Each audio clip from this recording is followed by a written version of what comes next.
오늘 말씀 민수기 22장 31절부터 40절 말씀입니다. 발람과 그의 나귀가 이제 놀랍게도 말하는 사건 이어서 이제 하늘 여호와의 사자가 하시는 말씀, 그리고 발락이 발람을 맞이한 그리고 대접한 그런 내용이죠. 자, 주제는 무엇입니까? 사악한 길에 주시는 경고의 말씀. 사악한 길에 주시는 경고의 말씀. 자, 31절부터 40절까지 제가 한 절, 여러분이 한 절 이렇게 나누어서 읽겠습니다.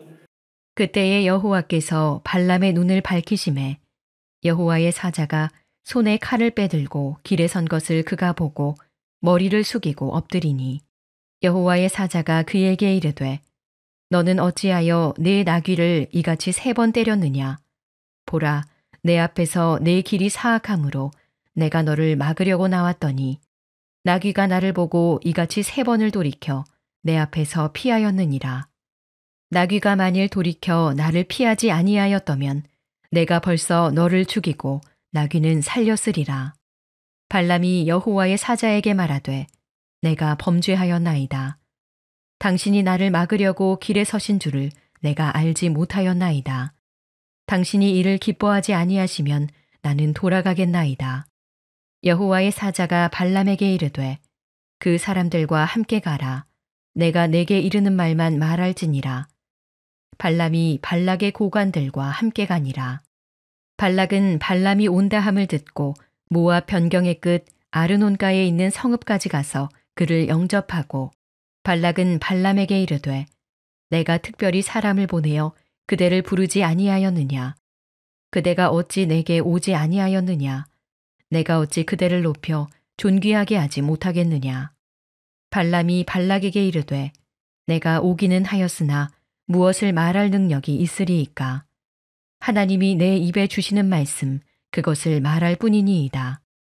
발람이 발락과 동행하여 기럇 후솥에 이르러서는 발락이 소와 양을 잡아 발람과 그와 함께한 고관들을 대접하였더라.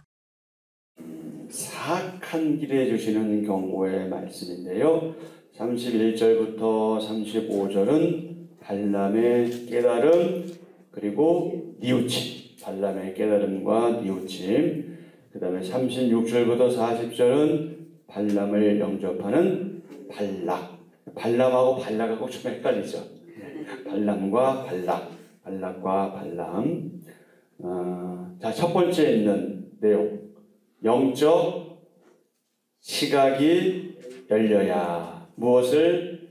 하나님의 뜻을 알 수 있습니다. 영적 눈이 열려야 하나님 뜻을 알 수 있습니다. 자, 이와 관련해서 시편 기자는 이렇게 간구했습니다. 내 눈을 열어서 주의 법에 기이한 것을 보게 하소서. 아멘. 내 눈을 열어서 주의 법에 기이한 것을 보게 하소서. 시편 119편 18절의 말씀이죠. 영적 시각이 열려야 하나님의 뜻을 알 수 있습니다. 하나님이 발람의 눈을 여시자 비로소 발람은 누구를 봤어요? 칼을 든 하나님의 사자를 보고 어떻게 했습니까? 땅에 엎드렸지요. 31절. 그때에 여호와께서 발람의 눈을 밝히심에 여호와의 사자가 손에 칼을 빼들고 길에 선 것을 그가 보고 머리를 숙이고 엎드리니. 아멘. 지금이라도 본 것 너무 감사한 일이고 다행스러운 일이죠. 하나님의 사자는 발람의 길이 사악해서 이를 막기 위해 왔다, 이렇게 말씀하지요. 32절. 여호와의 사자가 그에게 이르되 너는 어찌하여 너의 나귀를 이같이 3번 때렸느냐? 보라, 내 앞에서 내 길이 뭐함으로? 사악함으로 내가 너를 막으려고 나왔다. 이렇게 말씀하시잖아요. 근데 여러분, 몇 절부터일까요? 여러분, 21절 지나서 22절부터 35절까지 거기에 어떤 말이 계속 반복되는지 한번 발견해 보세요. 잠깐. 22절부터 35절까지 계속 반복되는 표현이 있어요. 뭘까요? 그렇죠. 네. 조금 빠진 데도 있긴 하지만, 그러니까 29절과 30절은 직접적으로 나왔죠. 결국 그분이 말씀하시는 것과 관련해서기 때문에 결국 21절부터 35절까지는 계속 여호와의 사자, 그리고 그분이 말씀하신 내용이란 말이에요. 공통점이 바로 그거란 말이죠. 지금 여호와의 사자를 강조하고 있는 것을 우리가 여기서 발견하게 되는데, 여기서 여호와의 사자는 그냥 단순하게 우리가 생각하는 천사 그 이상, 즉 보통 신학자들은 이 부분을 뭐라고 표현하냐면 성자 예수님이 나타나신 것이다, 뭐 이렇게 보고 있습니다.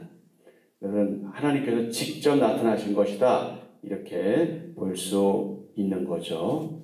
그러니까 여호와의 사자가 계속해서 반복되는 것을 볼 때 지금 발람이 잘못된 길을 가고 있는 것이고, 나귀를 통해서 역사하셨지만 발람은 깨닫지 못하니 직접 발람의 눈에 그렇게 여호와의 사자가 보도록 하나님께서 역사하신 거죠. 자, 나귀가 아니었다면 발람은 어떻게 되었을까요? 벌써 죽었겠죠. 네. 하나님의 뜻을 거스리는 사람은 영적 안목이 어두운 사람입니다. 그래서 결국 누구보다 못한 존재가 된다? 나귀보다 못한 존재, 짐승보다 못한 존재가 되고 만다. 자, 33절. 나귀가 나를 보고 이같이 세 번을 돌이켜. 여기서 나귀가 나를 보고 할 때 나가 누굽니까? 여호와의 사자죠. 계속 여호와에서 말씀하시는 거니까, 나귀가 나를 보고 이같이 세 번을 돌이켜 내 앞에서 피하였느니라. 나귀가 만일 돌이켜 나를 피하지 아니하였다면 누가 여호와의 사자가 벌써 누구를, 누구 발람을 죽이고 나귀는 살렸으리라. 하나님의 사자를 대면한 발람은 자신의 죄를 이제 어떡합니까? 인정하고 어떻게 하겠다? 돌아가겠다 말하죠. 34절. 발람이 여호와의 사자에게 말하되 내가 범죄하였나이다. 당신이 나를 막으려고 뒤에 서신 줄을 내가 알지 못하였나이다. 당신이 이를 기뻐하지 아니하시면 나는 돌아가겠나이다. 여러분, 34절에서 지금 발람의 말이 그냥 문자적으로 볼 때 어떤 것 같아요? 정말로 깨닫고 회개한 것 같습니까? 여러분 생각이 어떠세요? 내가 범죄하였나이다 이러잖아요. 당신이 나를 막으려고 길에 서신 줄을 내가 알지 못하였나이다. 당신이 이를 기뻐하지 아니하시면 나는 돌아가겠나이다. 그러니까 발람이 여호와의 사자를 직접 보고 말씀을 듣고 깨달았구나, 이렇게 생각할 수 있잖아요. 그 면이 있을 거예요, 분명히. 그런데 여기서 좀 안타까운 게 뭐냐면, 내가 범죄했다고 지금 고백했잖아요. 이거는 참 좋은 일이잖아요. 당신이 나를 막으려고 길에 서신 줄을 내가 알지 못하였다. 그러면서 그 다음 뭐라고 얘기해요? 당신이 이를 기뻐하지 아니하시면, 이걸 말하지 말았어야 돼요.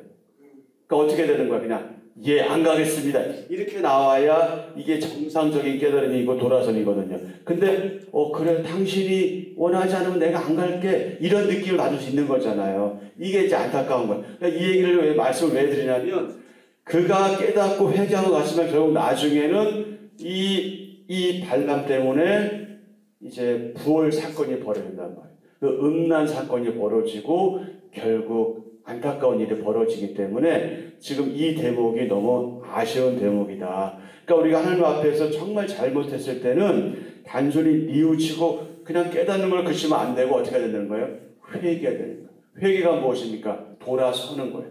그래야 그게 진정한 깨달음이 되는 건데 여기서 이제 이게 아쉬운 거예요. 이게 지금 말이라고 하냐고. 당신이 이를 기뻐하지 않으시. 아니 당연히 기뻐하지 않으시잖아요.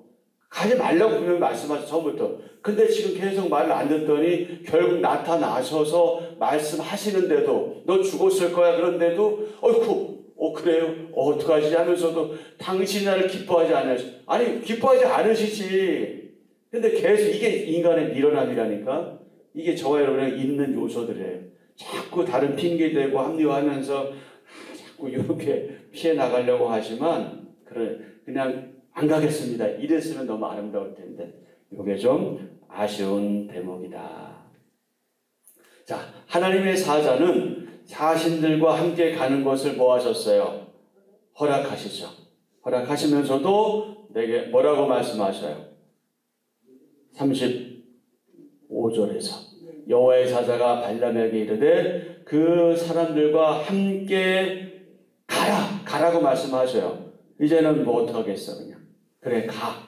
내가 너에게 이르는 말만 말해. 내가 너에게 이르는 말만 말해라. 그래서 이제 발람이 가게 되는 거죠. 자, 그러면 발람은 여호와의 사자가 그러니까 말씀하시는 그 말만 했을까요? 일단 그렇습니다. 하나님의 강권적인 역사를 인해서 발람은 하나님께서 주신 말만 선포할 수밖에 없었어요. 그럴 수밖에 없어요. 하지만 어떤 일이 벌어졌다? 마지못해 그렇게 하던 발람은 결국에는 나중에 제물의 눈이 어두워서 눈이 멀어서 자신의 악한 꾀를 모압 왕에게 알려줍니다. 그래서 이스라엘 백성들이 타락하게 만듭니다. 그것이 바로 25장에 나오는 부올에서 발생한 일입니다. 끔찍한 일이죠. 이제 우리가 나중에 살펴볼 거니까 넘어가는데 우리가 31장을 한번 가보시죠. 31장 16절. 31장 16절. 일단 부올 사건이 지나서 31장 16절에 보면 어떤 말씀이 있냐면요. 보라 이들이 발람의 꾀를 따라 이스라엘 자손을 부올의 사건에서 여호와 앞에 뭐하게 하여? 범죄하게 하여 여호와의 회중 가운데 연병이 일어나게 하였느니라. 아멘. 이게 이제 25장에 나오는 부올에서 발생한 일이고요. 우리가 8절에 보면 그 결과 마침내 발람은 어떻게 됩니까? 어떻게 돼요? 8절에 보니까 8절 뒷부분에 보니까 또 부올의 아들 발람을 어떻게 했다? 칼로 죽였더라. 결국 이게 발람이 맞이하는 최후예요. 오늘 우리가 이 말씀에서 보면 깨달은 것 같고 회개한 것 같고 돌이킨 것 같고 그랬잖아요. 그러면 끝까지 그렇게 하셔야 되잖아. 근데 그렇게 안 된 거예요. 결국은 그렇게 칼에 맞아 죽는 최후를 맞이하죠. 너무 안타까운 일입니다. 여러분, 언약 백성을 향한 하나님의 뜻은 저주가 아니라 무엇이다? 복이다. 언약 백성을 향한 하나님의 뜻은 저주가 아닌 복입니다. 자신의 길을 깨우친 발람은 하나님의 복을 선포할 것입니다. 결과는 안타깝지만 지금 현재로서는 그래도 나름대로 깨달은 게 있으니 우리가 좀 긍정적으로 볼 수는 있겠다. 자, 오늘 하루 동안 묵상할 질문입니다. 내가 불순종의 길에서 순종의 길로 돌이킬 일은 무엇인가요? 저와 여러분, 우리가 불순종의 길에서 순종의 길로 돌이킬 일은 무엇인가요? 자, 발람을 영접하는 발락이죠. 발람이 온다는 소식을 누가 듣습니까?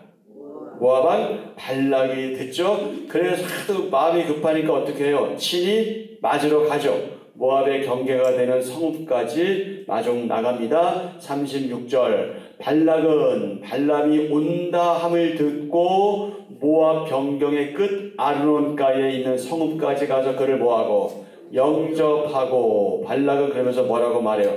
내가 어찌 그들을 높여 존귀하게 하지 못하겠느냐라며 존귀와 권세로 발람을 유혹합니다. 37절 발락은 발람에게 이르되 내가 특별히 사람을 보내어 그대를 부르지 아니하였느냐? 그대가 어찌 내게 오지 아니하였느냐?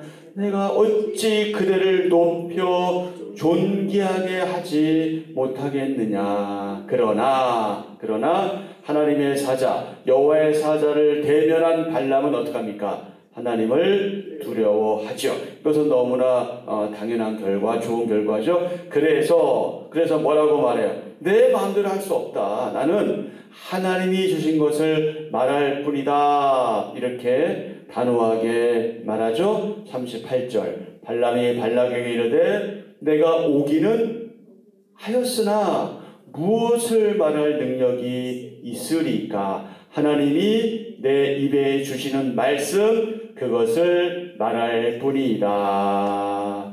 너무나 자세가 좋네. 너무나 좋은 자세죠. 자 그러면 그 다음 한 번 더 보자. 39절 발람이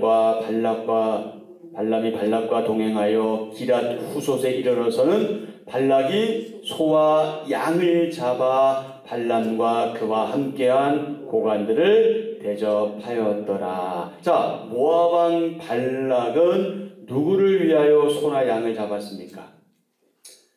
자, 짐승을 잡은 것은요 단순한 잔치를 위한 게 아니에요. 이 사람들을 위로하고 격려하려고 하는 게 아니라 발람의 그 행위, 그 신탁이라고 하는데 하나님의 뜻을, 신의 뜻을 묻는 그런 행위가 순조롭게 잘 진행되기를. 누구를 위한 순조로움? 이스라엘을 위한? 아니죠. 누구를 위한? 모압을 위해. 그러니까 발람이 모압을 위해서 그가 믿는 신에게 묻고 기도하고 그래서 그걸 따내기 위한 그런 의미에서 이제 달래는 의미에서 제사를 하는 거예요. 지금 그 얘기를 하고 있는 거고요. 그런 기원의 제물이었어요. 즉 발람의 말에 근거하여 모압 왕 발락은 이스라엘의 신인 하나님께 제물을 바침으로써 이스라엘을 향해 선포할 발람의 저주가 성공할 수 있도록 빌었다. 이게 이제 웃긴 일이에요, 사실은. 그러니까 모압 왕이면 사실은 모압 왕이 자기가 믿는 신에게 해야 맞잖아요. 근데 지금 이게 이스라엘이 믿는 신에게 지금 오히려 기도하도록 지금 하는 그 잘못된 저 어리석은 일인 거예요. 자, 그러면서 극진한 환대, 명예와 부의 유혹을 이기는 길이 있다. 그게 뭐다? 하나님을 경외하는 거다. 발람의 욕망이 담긴 제사이자 발람의 신에게 잘 보이기 위한 제사인데 극진한 환대, 명예, 부의 유혹을 이기는 길은 하나님을 경외하는 것이다. 그래서 잠언 1장 7절에서 잠언 기자는 이렇게 증언하잖아요. 여호와를 뭐하는 것이? 경외하는 것이 무엇의 근본이다? 지식의 근본이다. 여호와를 경외하는 것이 지식의 근본이다. 그러니까 바르게 알아야 하거든요. 바르게 알아야 이런 극진한 환대든 명예든 부든 이런 유혹들을 이겨낼 수 있다. 자, 오늘 합동을 묵상할 내용입니다. 세상 것에 마음을 빼앗기지 않고 내가 끝까지 하나님 뜻을 따라야 하는 일은 무엇인가요? 세상 것에 마음을 빼앗기지 않고 저와 여러분 우리가 끝까지 하나님의 뜻을 따라야 하는 일은 무엇인가요? 깊이 묵상하시면 좋겠습니다. 자, 한 절 묵상 옆에 보면은 엘리자베스라는 사람이 한 말이 있죠. 자, 이런 말을 했네요. 주님의 능력을 체험한 사람은 이전의 가치를 조차 동일한 죄 가운데 거해서는 안 된다. 주님의 능력을 체험한 사람은 이전의 가치를 조차 동일한 죄 가운데 거해서는 안 된다. 아멘. 한 절 묵상입니다.